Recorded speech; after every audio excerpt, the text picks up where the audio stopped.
యుద్ధం యుద్ధం అంటే మనకు గుర్తొచ్చేది మొదటగా కురుక్షేత్ర యుద్ధం, రామరావణ యుద్ధం. మరి ఆ కురుక్షేత్ర యుద్ధంలో పాల్గొన్న సైన్యం లెక్క వింటే మన మైండ్ బ్లాక్ అవ్వాల్సిందే. ఎందుకంటారా? అసలు ఒక అక్షౌహిణి అంటే ఎంత? ఒక అక్షౌహిణి సైన్యంలో ఉండే విభాగాలు ఏంటి? రథాలు 21,870, ఏనుగులు 21,870, గుర్రాలు 65,610, కాల్బలం అనగా సోల్జర్స్ 1,09,350. మొత్తం కలిపితే ఒక అక్షౌహిణిలో 2,18,700 మంది యోధులు ఉంటారు.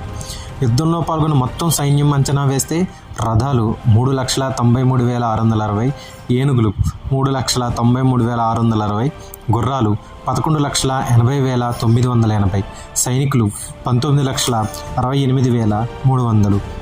అంటే దాదాపు 40 లక్షల సైన్యం 18 రోజుల పాటు ఆ చిన్న కురుక్షేత్ర భూమిలో యుద్ధం చేసింది. ఇది కేవలం సైన్యం లెక్క మాత్రమే.